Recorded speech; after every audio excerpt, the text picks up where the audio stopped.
திருச்சிற்றம்பலம். ஹர ஹர நம பார்வதி பதையே. ஹர ஹர மகாதேவா. தென்னாடுடைய சிவனே போற்றி, எந்நாட்டவர்க்கும் இறைவா போற்றி. திருச்சிற்றம்பலம். சூரியநாராயணமூர்த்தி பரமேஸ்வரனை பூஜித்த ஸ்தல விவரங்கள். திருச்சிற்றம்பலம். அருக்கன் பாதம் வணங்குவர் அந்தியில் அருக்கனாவான் அறனுரு அல்லனோ. இருக்கு நான்மறை ஈசனையே தொழும் கருத்தினை நினையார் கண்மணவரே. ஈசனையே தொழும் கருத்தினை நினையார் கண்மணவரே.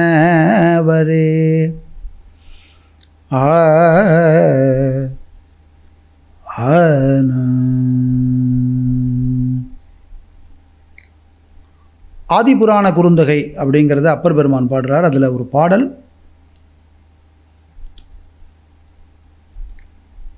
அர்கன் அப்படின்னு சொல்லப்படுற சூரியநாராயணமூர்த்தியுடைய திருவடியை வணங்கும் பக்தர்கள் ரொம்ப உத்தமமான நெறியில் வணங்கும் பக்தர்கள் அவர்கள். ஏன்னா பகவத்பாதால் நமக்கு அனுகிரகம் பண்ண ஷண்மதத்தில் அந்த சௌரம் அப்படிங்கிற அந்த நெறிப்படி வழங்கும் பக்தர்கள் சூரியநாராயணமூர்த்தியே சகல தேவதைகளின் வடிவமாக நினைத்து வணங்குகிறார்கள். பிரத்யக்ஷ தெய்வம் அவர்தான். உலகத்தில் நடக்கிற விஷயங்கள் எல்லாருக்கும் சாட்சியாக இருக்கிறவர் இந்த சூரியநாராயணமூர்த்தி. லோகசாட்சினே ரவையே லோகசாட்சினே அப்படின்னு அவரை ஆதித்ய ஹிருதய ஸ்தோத்திரம் வணங்குறது. அப்படியாப்பட்ட சூரியநாராயணமூர்த்தியை அந்தியில் வணங்குவார். அப்படின்னா அந்தி நேரம் சந்தியா காலத்தில் சூரியனுக்கு அர்க்கியம் விட்டு காயத்ரி உபாசனை பண்ணுற உத்தமமான அந்தணர்கள் சூரியநாராயணரை மட்டும் வணங்கலை, அந்த சூரியநாராயணருக்கு உள்ளே இருக்கிற பர்க அப்படிங்கிற பேருடைய சிவபெருமானுடைய நாமத்தை ஜபிக்கிறார். அவருக்குள்ளே இருக்கிறவர் யார் அப்படின்னா உபனிஷத் மந்திரங்களும் அதை தான் சொல்கிறது. நதத்ர சூரியோபாதி நச்சந்திரதாரகம் நேமான்யுத்யுதோபாந்தி குதோயமக்னிகி தமேவ பாந்தமனுபாதி சர்வம் தஸ்ய பாசா சர்வமிதம் விபாதி. ஒரு பரபிரம்மமானது சூரியனுக்குள்ளேயும் சந்திரனுக்குள்ளேயும் நட்சத்திரங்களுக்குள்ளேயும் அக்னிக்குள்ளேயும் இருக்குது. அந்த பரபிரம்மத்துடைய சிறப்புனால தான் அந்த சூரியனும் பிரகாசிக்கிறார், சந்திரனும் பிரகாசிக்கிறார், நட்சத்திரங்களும் பிரகாசிக்கிறார்.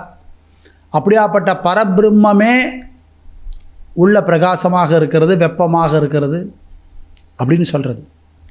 அப்படி அதுக்குள்ளே ஒரு தேவதை இருக்கா. அந்த தேவதை அப்பர் பெருமான் என்ன சொல்கிறார், எங்கள் சிவபெருமான் தான் இருக்கார்.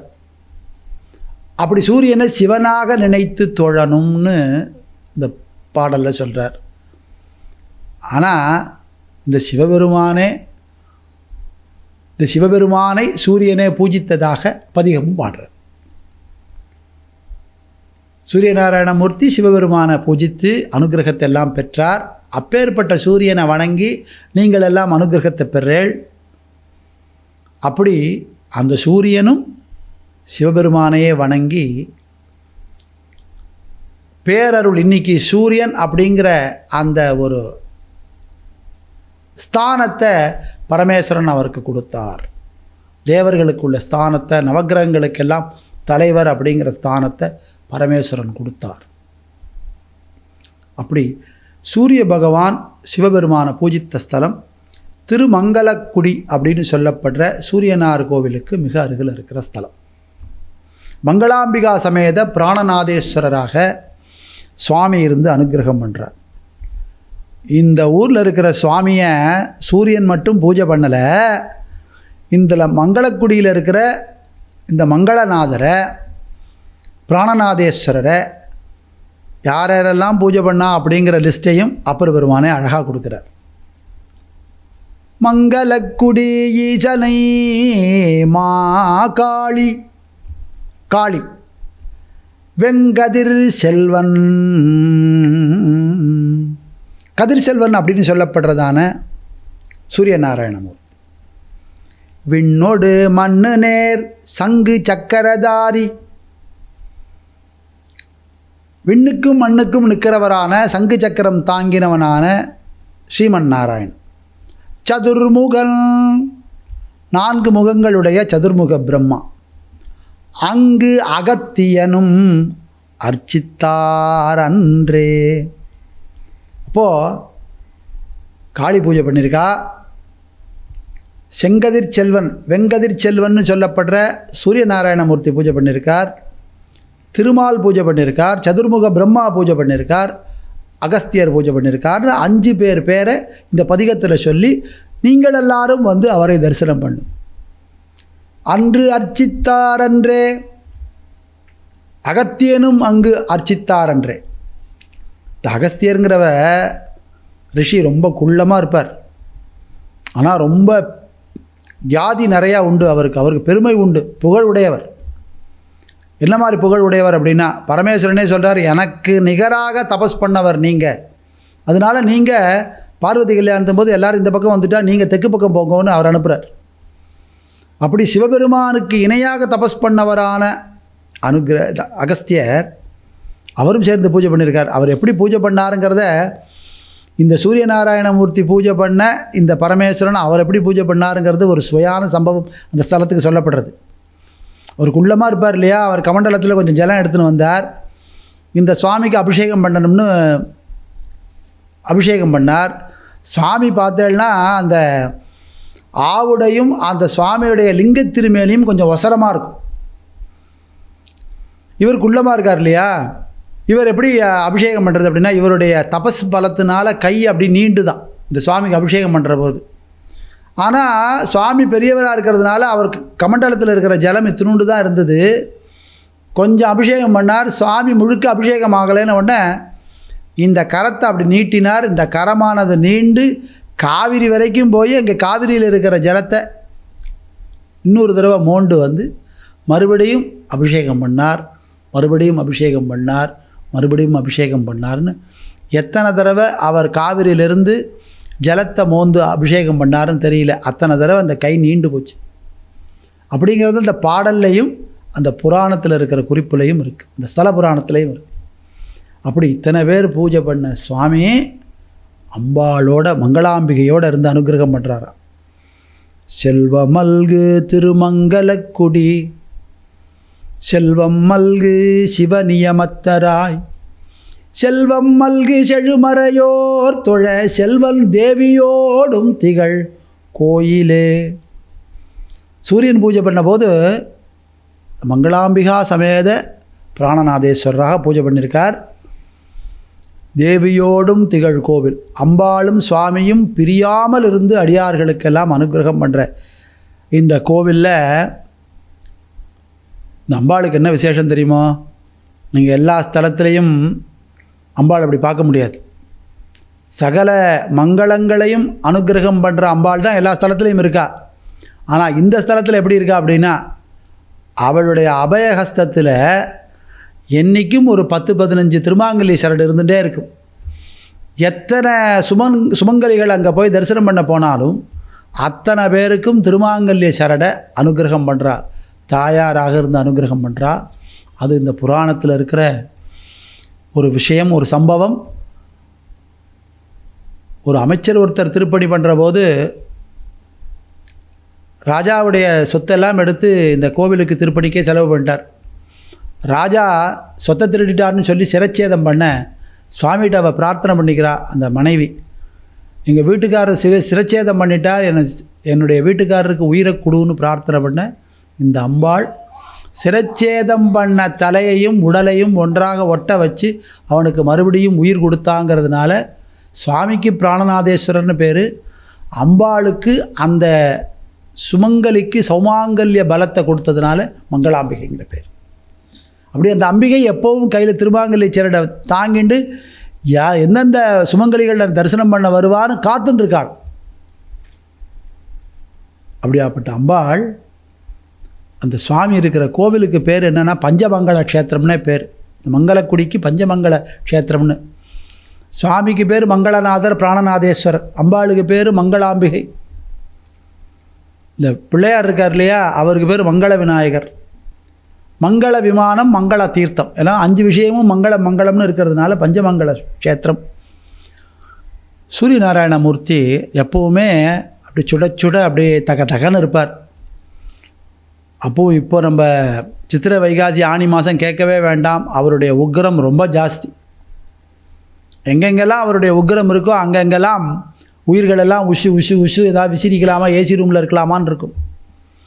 இப்படி உயிர்கள் எல்லாம் ரொம்ப பரிசிரமப்பட்டதுனால வெயில் காலத்தில் பரிசிரமப்பட்டதுனால உயிர்களாக நினச்சிட்டான், நம்ம இப்படி வேதனையில் இருக்கமே, இந்த சூரியநாராயணமூர்த்திக்கு இது தெரியாமல் போயிடுத்தேன், இப்படி ஜனங்கள்லாம் நினச்சதுனால அவருக்கு ஒரு க்ஷயரோகம் வந்துருத்தான். அந்த ரோகம் போகிறதுக்கு எந்த ஸ்தலத்துக்கு போய் சிவபெருமானுடைய அனுகிரகத்தை பெறுறதுன்னு தேடுற போது இந்த மங்களக்குடிங்கிற க்ஷேத்திரத்துடைய பெருமையை பிரம்மா மூலமாக தெரிஞ்சுட்டு இந்த ஸ்தலத்துக்கு வந்து சுவாமியை பூஜை பண்ணதுனால இந்த ஸ்தலத்துக்கு பக்கத்திலேயே தன்னோட 8 கிரகங்களையும் வச்சுட்டு நவக்கிரக ஆலயமாக சூரியனார் கோவில், மங்களக்குடியை தரிசனம் பண்ணிட்டு தான் சூரியனார் கோவிலை போய் தரிசனம் பண்ணணும், அப்போ தான் அந்த பலன் கிடைக்கும். அப்படி சுவாமி சூரியநாராயணமூர்த்தி பூஜை பண்ணது இந்த திருமங்கலக்குடியில் இருக்கிற மங்களக்குடி ஈசனை. இவரை தரிசனம் பண்ணால் தான் சூரியநாராயணமூர்த்தியோடைய அனுகிரகம் கிடைக்கும். அப்படிங்கிறதுனால இந்த க்ஷயரோகம் அந்த ஸ்தலத்தில் இவருக்கு தீர்ந்துடுச்சு, சுவாமி பூஜை பண்ணி சுவாமியை தரிசனம் பண்ணதுனால. அதனால் இன்றைக்கும் என்ன அப்படின்னா, எப்பேற்பட்ட மேக ரோகங்கள் இருந்தாலும் அப்பேற்பட்டவா அந்த ரோகத்தினால் பீடிக்கப்பட்டவர்கள் எல்லாம் அந்த ஸ்தலத்துக்கு போய் ஞாயிற்றுக்கிழமை அன்னைக்கு உச்சிக்காலத்தில் அர்க்கபத்திரம் அப்படிங்கிறது எருக்கலை இருக்கு இல்லையா, அது சூரியநாராயணமூர்த்திக்கு உகந்த விருட்சம் அது, அதனால் அதுக்கு பேர் அர்க்கபத்திரம். அர்க்கன் அப்படின்னா சூரியன். அந்த அர்க்கபத்திரமான எருக்கலையில் இன்றைக்கும் பக்தர்கள் எல்லாம் சுவாமிக்கு நிவேதனம் பண்ணப்படுற தயிர் சாதத்தை வாங்கி சாப்பிட, சூரியநாராயணமூர்த்திக்கு எப்படி அந்த வியாதி குணமாச்சோ அதுபோல் அவளுக்கும் வியாதி குணமாறுது அப்படிங்கிறது இன்றைக்கும் பிரத்யக்ஷம்.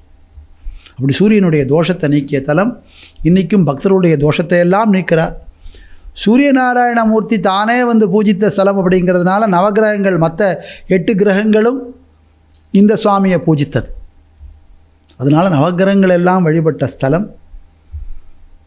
அப்படியாப்பட்ட திருமங்கலக்குடி சூரியன் வழிபட்ட ஸ்தலத்தில் பிராதான்யமான ஸ்தலமாக சூரியனார் கோவில்லே பேரில் இருக்குது. இது மட்டுமா, காவிரி கரையில் மற்றும் மற்ற ஊரில் எல்லாமும் பாஸ்கர க்ஷேத்திரம்னே சொல்லப்படுறது. சூரியநாராயணமூர்த்தி பூஜித்த ஸ்தலங்கள் எல்லாம் பாஸ்கர க்ஷேத்திரம். எப்படி அப்படின்னா, காலை நேரத்தில் சூரியனுடைய கதிர்கள் எல்லாம் சுவாமி மேலே திருமேனியில் பட்டு சூரிய பூஜை நடக்கும் ஆலயங்கள். அதுக்கு பேர் சூரிய பூஜை. வருஷத்துக்கு 2 நாள் 3 நாள் ஒவ்வொரு இடத்துல நடக்கும். மாலையில் அஸ்தமனம் ஆறபோது சூரிய பகவானுடைய கிரணங்கள் எல்லாம் சுவாமி மேலே பட்டு சூரிய பூஜை நடக்கிற ஸ்தலங்களும் உண்டு, மேற்கு பார்த்த ஸ்தலங்கள். அப்படி சூரியநாராயணமூர்த்தி தன் கிரணங்களால் சுவாமி மேலே சாத்தி, தன் கிரணங்களை சுவாமி மேலே சாத்தி பூஜை பண்ணுறார். அதை தவிர சூரியநாராயணமூர்த்தி தபஸ் பண்ணி சுவாமியுடைய அனுகிரகத்தை பெற்ற ஸ்தலமான பஞ்சபாஸ்கர க்ஷேத்திரம் சென்னைக்கு மிக அருகில் இருக்கிற ஞாயிறு. சங்கிலி நாச்சியார் அப்படிங்கிற சுந்தரமூர்த்தி சுவாமிகளுடைய பாரியால் அவதாரம் பண்ண ஸ்தலமான ஞாயிறுங்கிற ஸ்தலத்தில் புஷ்பரதேஸ்வரராக சுவாமி இன்றைக்கும் அனுகிரகம் பண்ணுறார். சூரியநாராயணமூர்த்தியால் பூஜை பண்ணப்பட்ட சுவாமி. சிறுகுடி அப்படிங்கிற ஸ்தலம் சூக்ஷ்மபுரீஸ்வரருங்கிற பேரில் சூரியநாராயணமூர்த்தியால் பூஜை பண்ணப்பட்ட சுவாமி. அது காவிரிக்கு தென்கிற ஸ்தலம். திருமங்கலக்குடின்னு நம்ம இப்போ சொன்ன ஸ்தலம். திருப்பருதி நியமம், பருதினாலே சூரியன் நியமமாக பூஜை பண்ண ஸ்தலமான பருதி நியமம். அதுக்கப்புறம் ஞாயிறுங்கிற பேரிலேயே இருக்கிற ஸ்தலமான தலைஞாயிறு. இந்த ஸ்தலங்கள் எல்லாம் சூரியநாராயணமூர்த்தி பூஜை பண்ணார். இதுக்கு முன்னாடியும் ஒரு ஸ்தலத்தை பார்த்தோம், அது வைத்தீஸ்வரன் கோயில். அதில் என்ன அப்படின்னா, ஆதித்ய குஜார்ச்சிதாய, ஆதித்யனான சூரியநாராயணமூர்த்தியும் பூஜை பண்ணியிருக்கார். ஸ்ரீராம சௌமித்ரி ஜடாயுவேத ஷடானன் ஆதித்யனான சூரியநாராயணமூர்த்தி பூஜை பண்ணதுனால அதுவும் பாஸ்கர க்ஷேத்திரமாக இருக்குது. அதை தவிர காவிரிக்கு தென்கரையில் இருக்கிற திருநாகேஸ்வரம், நாகேஸ்வர சுவாமி கோவில், அங்கு நவக்கிரகத்தில் ராகு க்ஷேத்திரமாக இருக்கிற ஸ்தலம். அங்கே என்ன மகிமை அப்படின்னா, அங்கேயும் சூரியநாராயணமூர்த்தி சந்திரனோடு வழிபட்டார்னு இருக்கு. சந்திரனோடு சூரியன் தாமுடன் வந்து சீர் வழிபாடுகள் செய்த பின் ஐந்தலை அரவில் பணி கொண்டருள் மைந்தர் போல் மணி நாகேச்சுரவரே நாகேச்சுரவரே மணி நாகேச்சுரவரே. சூரியநாராயணமூர்த்தி சந்திரனோடு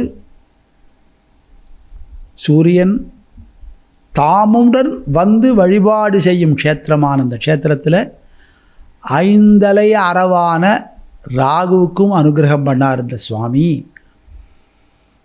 அப்படின்னு. மணிகளான நாகமணிகளை உமிழும் ராகுவுக்கு சுவாமி அனுகிரகம் பண்ண ஸ்தலம் அப்படின்னு. சந்திர சூரியர்கள் நவக்கிரகங்கள் எல்லாம் சேர்ந்து வழிபட்ட ஸ்தலங்கள் எத்தனையோ இருந்தாலும் இந்த திருமங்கலக்குடி, இந்த பஞ்சபாஸ்கர க்ஷேத்திரம், வைத்தீஸ்வரங்கோவில், திருநாகேஸ்வரம், இந்த க்ஷேத்திரங்கள்லாம் ரொம்ப மகிமை பொருந்திய க்ஷேத்திரங்களாக இருக்குது.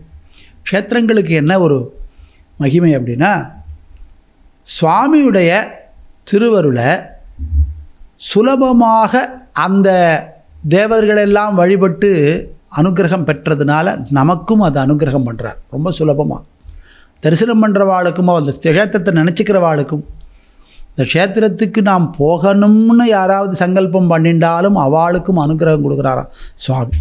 அப்படி மகிமை வாய்ந்த சூரியநாராயணமூர்த்தி பூஜித்த ஸ்தலத்தை பற்றி இப்போ பார்த்தோம். அடுத்ததாக யார் சூரியனோ, யார் பரமேஸ்வரனோ, யார் பரமேஸ்வரனுடைய அம்சமாக இருக்கிறவரா அந்த நாராயணனே பரமேஸ்வரனை பூஜை பண்ண ஸ்தலங்கள் தமிழ்நாட்டில் நிறைய இருக்குது. அதில் என்னென்ன ஸ்தலம், அவரும் சிவபக்தராக இருந்து இந்த சிவ மகாபக்த விஜயத்தில் ஸ்ரீமன் நாராயணனும் சொல்கிறார், நானும் சிவபக்தன் தான் அப்படின்னு சொல்லி அவர் பூஜை பண்ண க்ஷேத்திரத்துடைய மகிமையை தொடர்ந்து நம்ம அடுத்த எபிசோடில் பார்ப்போம். திருச்சிற்றம்பலம்.